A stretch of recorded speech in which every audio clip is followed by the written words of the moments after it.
Okay, so on Sunday, after a lot of, distress within the week, we played Athletic Club and we beat them 2-0. It was a good game from us, and I enjoyed that game. I think it was a good game from Real Madrid. It was quite a poor performance from Athletic Club, but at the end of the day, a win is a win. You can't say that for some other clubs who struggled in a 0-0 draw against Getafe with about 25 added minutes. So, I'll take it. It's a good start to the season.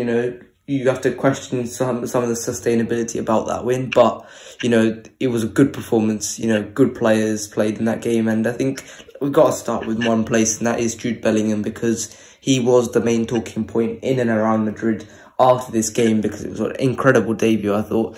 But it was more incredible in the way that I thought it wasn't the fantastic things that he did. Yeah, he scored a goal, which was a really nice finish. Whether he meant to hit it like that or not, it was a really nice finish. And yeah, that was really good from Jude Bellingham. But I think it's more about the other more simple things that he did, which was, I think I found quite pleasing. In terms of the tackles that he put in, it was really, he put in some crunching tackles, and his passing, his dribbling was really nice. In tight spaces. For someone, it's one of my favourite things for someone who's taller, but it isn't exactly that, quicker than other players on the pitch. He isn't Vinicius quick. He's quick, but he's not Vinicius quick. And to get out of those tight spaces, it is very pleasing to see that type of player. So Jude Bellingham was really nice, and I think, for a debut, that was a really, really good debut. You score on your debut against Athletic Club in one of the biggest stadiums in Spain, in one of the biggest games in Spain. Athletic Club versus Real Madrid it's a big game, and I think, Jude, you couldn't have asked for a better game, especially with the previous news that the Real Madrid fans have had to bear over the last few days. Just to have that added layer of the actual game in the week, and with your main signing, he's really, really looking fantastic. I think it's really, really nice to see. So what are your thoughts on Jude Bellingham's performance? Yeah, before I analyzed his performance, I saw someone on Twitter said that we never had a player like that since Isco lost his ability to be at his best. I think that made actually a lot of sense, because I think, although they are not the same kind of player, I think Isco was like a wild card for Zidane and for Ancelotti in his first couple of seasons. I think if you have Bellingham, he's a goal scorer. He can track back, which not many goal scoring midfielders do effectively. And of course, if you look at it, all of that, like we said when we signed him, all the midfielders that we have, he's not the same. He can get up, he can get back. That's important, in 2023, in the new football that coaches are trying to implement. You need two-way footballers, and you need players who are technical, who have skill, and I think that's important. He said, and like I said, we never had a player like that since Isco, who can maybe drift on one side, drift on the other side. I can't really recall how many places on the pitch that he was, because he was all over, and he definitely contributed, to everything that went good for Madrid. And I was thinking something last week. I was like, can he become as important as Vinicius Jr.? And I think he definitely is taking steps to becoming an important player for this team. Yeah, another big talking point is the performance of Fran García on his debut as well, or re-debut, second debut. And I thought he looked a bit raw in this game. I think it was quite, you could tell it was his debut. He was nervous a bit, and it wasn't like Jude, who was just, you knew he was meant to be there. It was a bit like Fran was, I think he will come good, but I think this debut it looked a bit premature for him. He looked very nervous, and it was showed in his performance. I think in some of the touches that he took, in some of the passes that he played, I think he could have been a bit more reserved, a bit more calm. I think is the best way to put it, because when I was watching the game, it looked like he he was all about the pitch the whole time, and I think he looked a bit chaotic for me. I think it's good to see that, because, you know, we haven't had the fullbacks be so explosive, be so physically fit in such a long time. You know, probably since Ferland Mendy's first season, we haven't had a fullback like that. And I think, yeah, it's good that he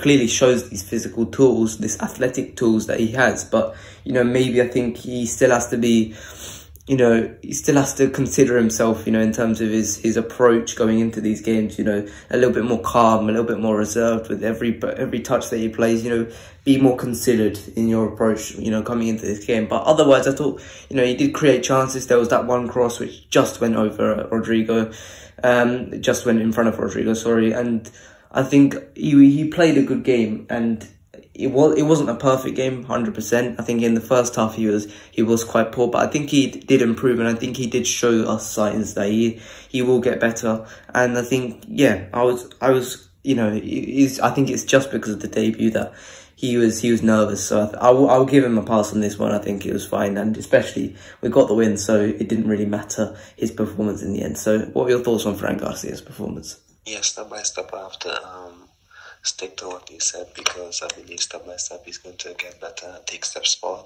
I believe that, you know, yes, it was a bit chaotic in his performance at the start, you know, when he misplaced a few passes. And I think there's one moment where I think it's Inaki or Nicolas pushed it past him on the line a bit too easily, in open in 5 minutes. I believe that, you know, he did struggle a bit, you know, but I don't believe that he did take steps forward as soon as the game started progressing, and I'm happy with his performance. The statistics actually was better than you would expect, and that's important, you know, for a player, you know, who just came in. You know, he's a left back, which is an important position. If you look at our history in left backs in the past, let's say 20 years, I think his performances was a good start. You know, it wasn't perfect, but it was a good start, you know, for him to have a good future here, and hopefully that he can continue building so that he can retain his place. Not because I don't like Mendy, but of course, you know, his energy is just exactly what we needed. Yeah, and I think, you know, the other person on his left wing, you know, he's the main guy that, you know, Vinicius is obviously the main guy that brings us energy. But in this match, I thought he was quite poor, and I think, you know, he's earned the leeway to say, okay, you can have a pass on this match. You know, he's played well enough over the last 2 years. But I think it is quite convincing, the fact that Vinicius didn't have a great game, you know, and we still won. We still won 2-0 in a convincing performance, you know, and in one where we didn't rely on him to create all of our opportunities. You know, most of our play ran through Jude Bellingham, and I think that was, you know, that was quite interesting to see. And you know, Rodrigo scored the first goal, obviously. You know, it does look good that if we are putting attacks down the right side, which we were putting attacks, you know, Jude, Valverde and Rodrigo were combining down the right. Dani Carvajal, when he eventually made it as well, were all combining down the right wing. And I think that is quite nice to see. If we are starting to put attacks down the right as well as the left, you know, it will provide Vinicius with some more space. I think Vini has to stick to his position, which is the left wing. I think coming inside, yeah, you know, he can definitely score more goals, but, you know, if he wants to impact the games that he was before, I think he should stick to the left wing. But if he wants to get more goals, yeah, I think, you know, he will have to learn this position as basically the left striker. You know, I think he will have to do that. So, yeah, what were your thoughts on Vini's performance and how it affected the rest of the team? You know, he did have a couple of chances, you know, which he could have scored, you know, but of course, you know, it was saved by the goalkeeper, and of course, you know, he didn't get much opportunities other than that. But I do believe that there were some positive signs. I do believe that in a position like that, he will be isolated a bit more. So I think that's one. I think also that defenders would obviously look at him a bit more now and focus on him a bit more, seeing that Benzema isn't there. He'd have less space to play with, and of course, the link up wouldn't be the same as it was with Benzema compared to other players. So it's going to be a bit of an adjusting time for him. And hopefully that sooner or later he will start picking up building up speed. It's important that we got to work without him. And this, like we said, with more tactical players and technical players, like for example Bellingham or Drago, it's going to take away the focus away from him, where we don't have to depend on them to make something happen. For example, I was looking at Bellingham's performance where he maybe could have taken the ball from deep and dribble past a few players and get past a lot of players, and just open spaces for players. I think that's what we missed, and this will definitely help Vinicius the more we get into the season when the chemistry is building up a bit. Things like that will definitely help Vinicius and open space for him and give him more opportunities.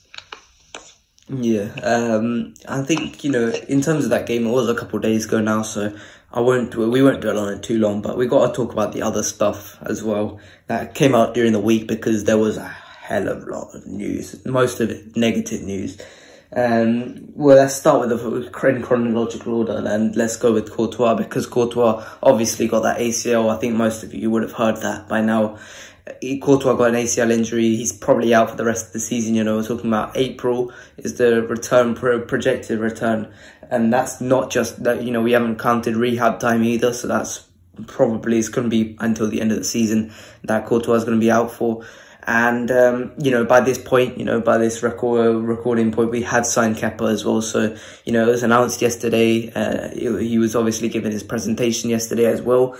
So let's talk about Kepa, because, first of all, get well soon to Courtois. Obviously, it's a horrible injury. We don't know if he's going to be the same even after it. But we've got to talk about Kepa, because I don't mind it. I don't mind Kepa, because at the end of the day, I think there was three options. And that was De Gea, Yassine Bono, and Kepa. First of all, let's talk about De Gea.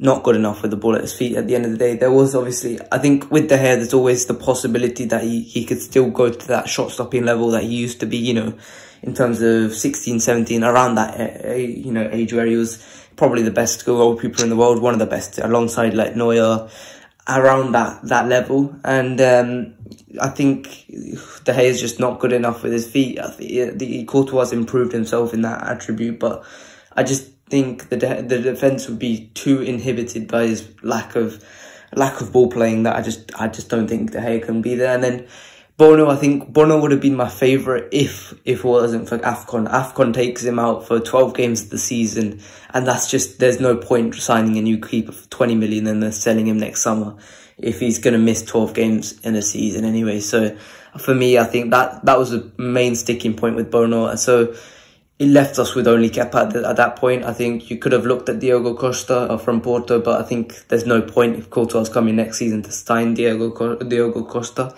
And then the other players, Mamardashvili from Valencia, it's just too much money. 30 million for one season, I think there's no point. So I think Kepa on a season-long loan, if you can recapture that Bilbao form from a couple of seasons ago, then maybe, we've got a solid keeper. But, any keeper in the world, if we're not signing Alisson or Ter Stegen, we're not getting a like for like for Courtois. We're not getting a same level keeper. So, you've just got to compromise here and say, let's improve the defence and let's just make sure that there's less shots, which they did against Athletic Club on the weekend as well. They reduced the amount of shots on running, but yeah, I think it's a decent deal, and I think it's as good as what we could have got for one season. So yeah, I know you like Kepa, so I'll let you talk on him. Yeah, I think honestly, he is one of the best shot stoppers in the world. I would admit that there's a lot of aspects of his goalkeeping that he needs to work on and get better in. But the point is that we got a good goalkeeper who played in Spain, who worked with our goalkeeping coach. We have one who can definitely, hopefully he improves throughout the season. Hopefully that he can have a good season. I believe that he will have a good relationship with his teammates in Spain. not just the Spanish players, but also hopefully the younger guys as well. You know, if you look at his relationship with the Chelsea players, it's always been good despite what the media says. He's a player who I was a big fan of ever since his Bilbao days, ever since his move to Madrid. True, I did follow his footballing ability a bit, and I must say that he has overcome a lot at Chelsea. All the criticism after his first 3 seasons, he has definitely taken a step forward in the past 2. You know, I think that his reputation has built up a bit. And I was looking at another podcast, I think last night, where one of the hosts did say that he has become so underrated in the good things that he does because of how poor he was in the first, well, not the first season at Chelsea, but his second and third season at Chelsea. People started to doubt him, and I think they're still doubting him without realizing that he has taken a lot of steps forward. So that's a positive. The deal is convenient. 1 year, we don't have to commit an entire transfer budget to him, and I think that's important. So I think we never know what can happen. We have no idea how Courtois is going to be when he comes back. We hope that he can be at his best. But if he isn't, and then of course maybe we can sign him. I'm not too sure how that will go. But this is a deal that stops us from making any rash, quick decisions, that could affect us in the long term. So let's just see how the season goes, and of course we can analyze the position in 1 more year. Not similar to the Hostel deal, because the Hostel deal isn't the same, but you can say that, it's 1 year and then it's like a stopgap, which can benefit us in the long term. Yeah, and I think for Kepa it's a fantastic move. You get to be starting keeper with no obligation to stay here. You're starting keeper for a year, and you can get yourself back into that Spain squad. You can really improve your reputation. He's fallen upwards, to be totally honest, because it felt like it just wasn't going to happen for him at Chelsea at a point, because it just felt like Chelsea were constantly looking to get rid of him. Like, he was the starting goalkeeper and he was quite good last season, considering how many shots Chelsea faced. We can't forget how poor Chelsea actually was last season, and Kepa was actually a solid keeper for them last season. And he is mistake prone. Let's not get it wrong. He is very mistake prone since he's been a Chelsea goalkeeper, and I think he made that move to Chelsea a bit too early. But I think, at the end of the day, he's a good shot stopper. He makes good saves, and he's good with his feet. I think he is a bit, he's not commanding at all, which is a bit of a step down from Courtois, a very big step down from Courtois. But, at the end of the day, I think for what you could have got, I think Kepa is probably the best of the options. So I'm quite happy with this deal. He is here now, so if you agree or not with this deal, let's get behind him, and let's start supporting him, because he is our #1 goalkeeper for a year now. So I think I'm quite happy with Kepa. So let's move on to the next bit of news, which was obviously was it Kylian Mbappé or Militao first? I think it was Kylian Mbappé, wasn't it? Yeah, I think we should do the Militao one first. Yeah, okay. So let's talk about Militao, because I think another one during the Bilbao game. He fell down. He walked off. You could see he was clearly in pain, and it just ACL, second ACL in a week. Militao's out for at least 6 months, and that's without rehab. That's without any worse things happening beyond that point as well. So it's not looking good for Militao, and I hope he comes back fully recovered. And we are now left in a situation where previously our centre-back depth looked good. Now it looks weak, because we've got three centre-backs for the majority of the season. We're talking about Alaba, Rudiger and Nacho. I don't mind Rudiger. That's not the problem. Rudiger stepping into Militao's position is clearly not the problem, because Rudiger is not too much of a step down. The problem is the depth, and the depth suddenly becomes completely shattered because, you know, you're talking about Alaba and Nacho, two players who, you know, Nacho has been, you know, injury free for a couple of years now. He's 35. You know, how long is that going to keep up? You know, especially with the minutes going to increase now as well. Alaba's injury record isn't so good either. You know, last season he missed a ton of football. You know, how long is he going to hold up? Rudiger, I don't mind. I think Rudiger will be fine. But those two players, you know, that does worry me a little bit. And then beyond that point, what happens? What happens if Alaba and Nacho get injured? What happens then?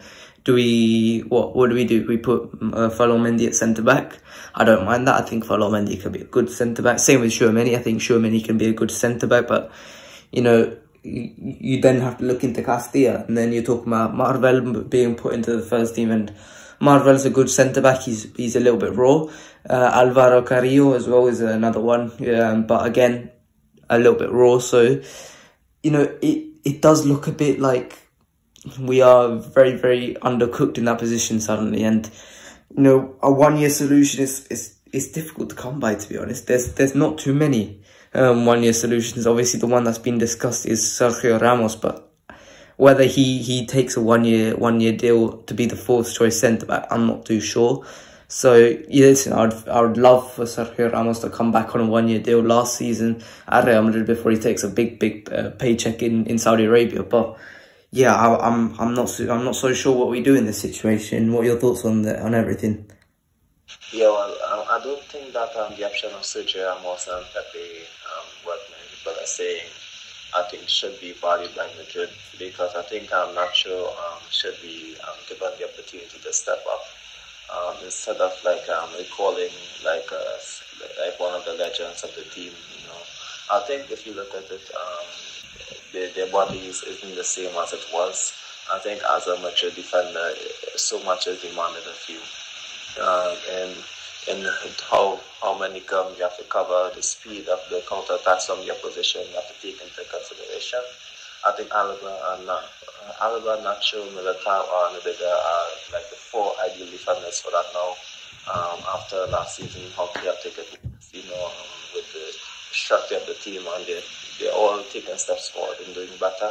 I think that's important. So I don't think at this age that Sergio or Pepe should be considered. You know, and of course, I think I think there are options on the market who maybe that we can maybe sign. For example, I think if you look at it, there's Pavard. Maybe you can convince him that he can start games at right back, and of course he's coming to replace Militao. You know, I think he's versatile enough to play as a fullback and as a centre back. But I think his deal would be too expensive for Madrid to consider. And of course, I think if Timber wasn't injured for Arsenal, I think we could have maybe tried to sign Ben White, if I'm being honest. He has had a good first season at Arsenal, and he could play fullback as well on one side, and that's important, especially seeing that we need a fullback. That's why my first two options were Ben White and Pavard, but they were two expensive options that the club will not consider. And if you're looking at like a one-year loan, the other two options that I analysed was Laporte from Manchester City, of course, Lindelof from Manchester United if Manchester United sign another centre-back. Especially if Mbappé stays, they might be willing to let Lindelof leave on a loan, or maybe on a cut cost deal. It doesn't matter, but these are the two options, Laporte and Lindelof, that could be cheaper than any other option. They have the age, to maybe stay for a couple of years, because of course we need a centre back. I chose Laporte because he's left-footed and he can be like Alaba's backup. I don't know if he'd accept that because of his status as a player, and is also, like I said, Lindelof as a backup. I think it's better to be a backup in Madrid than be a backup in Manchester, more because of our constant injury concerns at centre back in the past. In the past 5 seasons, I would say. It's not just this year, but in the past few years we have been having centre back concerns. Last year it was Alaba. The year before it was just Militao, Alaba, and Nacho with Vallejo as a fourth choice. So I do believe that maybe if you look at it, the best option could be a loan for Lindelof. If I'm being honest, you're not going to go out and get like one of the best defenders like Van Dijk. It's not going to look like that. So I think these are the only four options that they could have came up with. I think Laporte's going to Saudi, I believe. I think our offer was accepted this morning, so I don't think that option could be evaluated. And like I said, Pavard would be too expensive. Maybe he could have convinced him that, even though he wants to play centre-back, maybe he could have convinced him that, one day I'll have you younger and I'll have bigger, and then you can have an opportunity to start one centre-back. I'm not too sure how that would have worked, but I think his deal would be too expensive for the club to consider.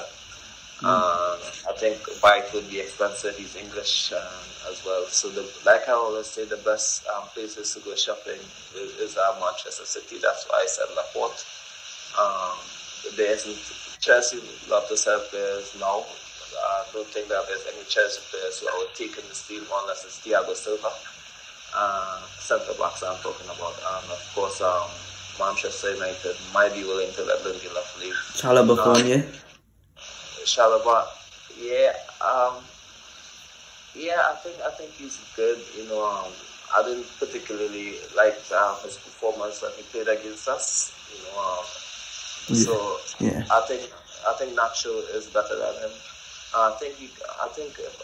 Maybe Nacho is better than Lindelof as well, but you can also say that there are some attributes that Lindelof has that Nacho doesn't have, and it's all about finding something that the team lacks if you're looking for opportunity in the loan market. But in the end, I think the team might just stick with playing Mendy as centre back and Chouameni at centre back, as per what I've seen in like Marca and Aleppo and AS. I'm not too sure exactly if that's the best option, because of course Mendy isn't like the top left back he was defensively anymore, if I'm being honest, and of course he isn't like always fit now. Hopefully that will help, because García is going to be playing a lot of minutes, and that can help him to at least play 1 out or something like that. But it's not good to depend on these situations if it's not been tested out. There isn't a big sample size of it. I would much prefer play like Chouameni or Camavinga at centre back over Mendy, if I'm being honest. But however, if it's something like that, we would definitely need to have like a proper system in place. I've not seen Mbappé play much. I've seen him do well in a few Castilla games, but I haven't seen like a big sample size from him. But I know I've been hearing a lot of good things about him, whether guys like you or other guys in the media. I've been hearing a lot of good things from him, but not like I would say I haven't seen like a big sample size. But the good thing is that it's a positive thing. He's been training, but he did train with the first team, I think, since Militao got injured, and I guess that's a good step. Yeah, I don't think we'll make a signing, to be honest. I think it will take one more injury for us to make a signing at the end of the day. I think at this point, signing a player is quite... It's the same thing with Courtois. There's no point signing a player for 1 year and then selling him for next year. So it is a difficult position. Once again, whenever your star defender gets an ACL injury, it's not exactly a good situation to be in, is it? So, let's move on to the final topic. And I think we don't have to spend too much time on Mbappé, because realistically, not much has changed. At the end of the day, it's just the same information being digested over and over again. Like, how many times are we going to get pump fake by Mbappé at the end of the day? Because I don't like... It's not Mbappe's fault at this point. I don't really blame Mbappé, to be totally honest. I think it's more Florentino. Why are you constantly chasing this guy? He hasn't actually publicly stated, I want to go to Real Madrid. He's never said that. And why are you changing your summer plans? Why are you constantly putting your summer plans around him? Sign a striker, my God. We've got 4 attacking options currently in this squad: Vinicius, Rodrigo, and Joselu and Brahim Diaz. imagine if Vinicius got an injury. That front three would be, oh, good God. And, you know, you've just got to at some point, you just got to bite the bullet. You know, Julian Alvarez, I think Man City are always going to be reasonable in the players that you sign. If you put an £100 million bid for Julian Alvarez, I don't think Man City turn that down. I would love Julian Alvarez. I think he would fit perfectly in that striker spot. And I think he would be fantastic. I wanted to sign him, you know, when he came out of River Plate. I said on this podcast, I said we should sign Julian Alvarez because it would be a really, really good fit for us. I think he would be fantastic to play right wing, to play striker. He would be fantastic. He would be our starting striker. That would be an easy sell to Julian Alvarez. Put that bid in. But no, we've just got to chase Mbappé the whole time. I just think at this point, Kylian Mbappé should not be the main star of the project. Vinicius Jr. is the franchise player. It's not Kylian Mbappé. It should not be Kylian Mbappé because Mbappé has never stated that he wants to come to Real Madrid. He's going to drag this out. And I think that's just obvious. He's not going to make a decision this summer. It's just not going to happen because whatever happens, if he drags it out, it's just going to get him more money. You know, there's no point rushing a decision for him because it just doesn't, you know, there's no point. It's going to happen next summer. It's going to happen in May next summer. And we're just going to lose our... I'm not going to say it, but we're just going to get angry in May, in June, when Kylian Mbappé makes that decision. Because it's just going to happen over and over again. At this point, I would like to see if Mbappé is going to sign a contract, I think he should just sign until 2032 with PSG. Because I just don't want to hear it anymore. But... yeah, I just want to get this over and done with for this summer. I just want a definitive, I'm staying at PSG, or I want to go to Real Madrid this summer. I want to hear that because, you know, it seems like PSG ain't going to hold down on anything. And I want to see a striker this summer because there is no way we can go into next, you know, beyond the transfer window without a striker. So what are your thoughts on the Kylian Mbappé situation for the 500th time in the last 2 years? I think it's the same as you, if I'm being honest. You know, I've been hearing it a bit too much, to the point where I've been trying to post on it a bit less as possible. I don't think I will be posting any updates on him again, unless like he signs a contract or unless he says that he wants to go to Madrid. You know, because I think it's the same basically. You know, he didn't, and of course he didn't really say he wanted to come to Madrid. He was quite silent this summer. So I'm not too sure what the big fuss is about, seeing that he started back training with the PSG team. Something will have happened for him to eventually start back training. I believe that they drew 0-0. That's the reason. Yeah. So something will have given. You know, I do believe that, you know, in terms of our striker, I do believe that it doesn't always have to be like Haaland or Mbappé. Like you said, Julian is a player we've spoken a lot in the past about how good he was, and I think we would have gotten him if it wasn't for the non-EU. I think we were interested in him, but of course we couldn't sign him because we are not too sure if he would have be registered to the non-EU. But and he wanted to actually come now, not wait like until January, or not wait until this season to come. But I do believe that, for example, if you have a tray with Vinicius, a Trigo and Julian, I believe that that's actually quite good. It doesn't always have to be like Mbappé or Haaland. You know, I do believe that a tray with Julian is actually quite good and maybe still one of the best in the world. You know, worked for Argentina. Yeah, for sure. And he can play well. He is fast. He can link up. He has a lot of attributes. You know, he scored against us as well to make it 4-0. You know, like you said, he's a backup for Holland, and Manchester City could be willing to negotiate. I think he would be willing to come. He have history at Madrid, so that's good. I'm not too sure exactly who we're missing out on.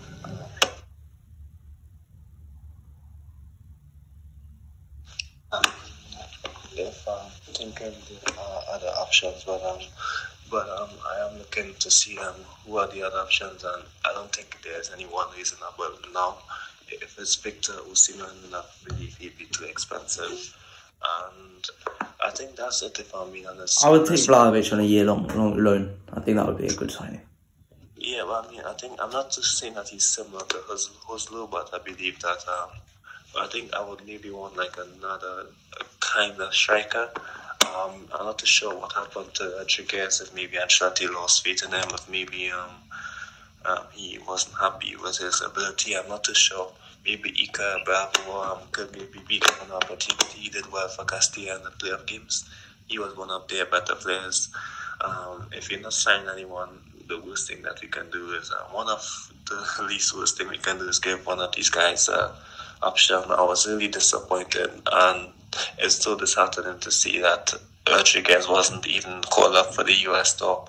It's so disappointing that, after, I've always been saying this, no matter how much times I like Ancelotti, I'm always disappointed with the fact that for the past 2 seasons on the US tour, no Castilla players, not much Castilla players had the opportunity, and that's disappointing for me.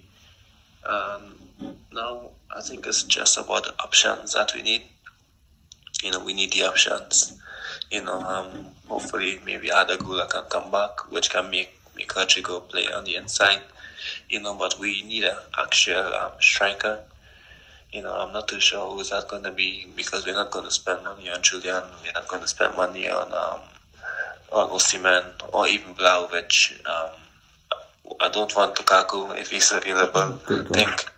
I don't want him, even though he's maybe one of the we can get him easily. I believe, even though nothing, we can get him. But I don't think riot like the Juve fans.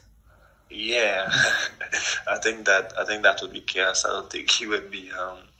He would step up when the Bernabeu turns on him. There are so many options on the market, but not options that I think would suit Madrid at the moment.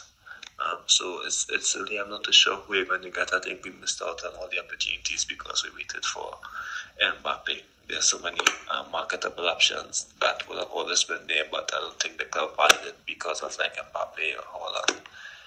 But I do hope that, like you said, is either he comes next year or he just signs for 10 more years at PSG, so we can actually plan for what we're doing, because I think we are sabotaging like immediate success for maybe long-term success that isn't assured. So hopefully that there's some sort of what's the word I'm looking for? There's some sort of acceptance that we need to sign a striker, and there's also some sort of somebody needs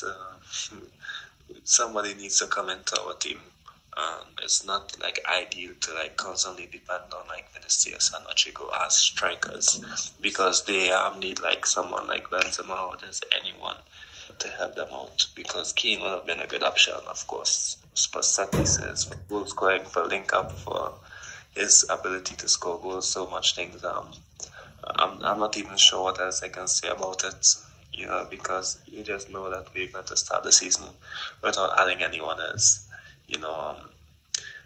I'm happy that we got Hoslu in, but I'm also thinking like why can't we just start another striker? But one thing I must say, unrelated to Mbappé, I did say that Hoslu coming in would stop Alvaro Rodriguez from getting minutes, and it's proven to be something correct.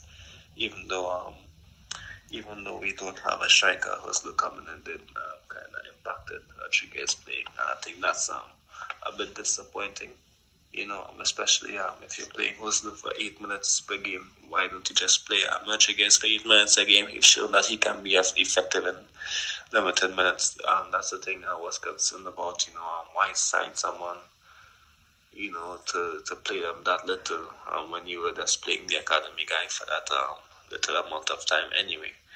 Yeah, that's a bit concerning for me.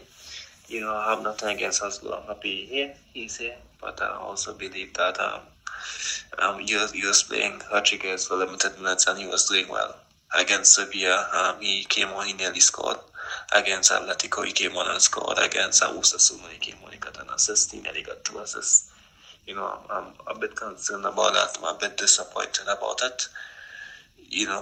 By how things are going. I think I'm not even concerned more about the pressing aspect about Ancelotti.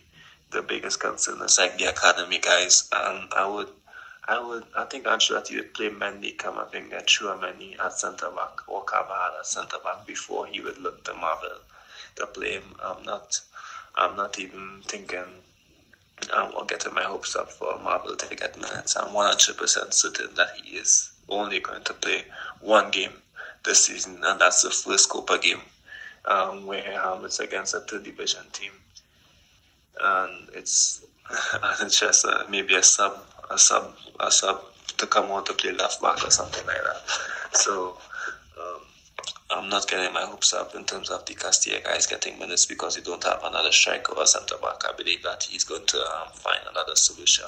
He's going to play Vinicius as a lone striker with 5 midfielders behind him before he signed another striker.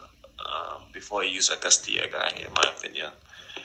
But also, that's on Ancelotti, but on the board, just give the man options. If he's not going to use the Castilla guys, he's shown that he's not going to use Castilla guys.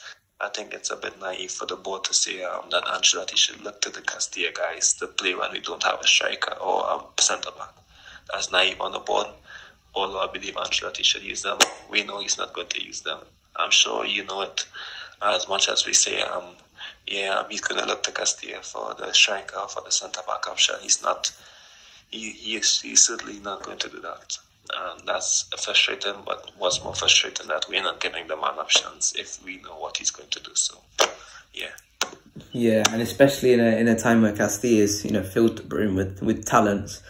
It is disappointing, but we're probably gonna have to stand that for a year longer until Xabi Alonso or someone else comes in. So yeah, that is it for today. Next week, obviously, there is going to be the revenge match for Sergio Arribas with Almeria, and we're going to cover that game when eventually Sergio Arribas gets a hat-trick of assists and a hat-trick of goals. So yeah, that is it for today. I hope you guys enjoyed. Please like and subscribe, and I'll see you guys later. Bye bye.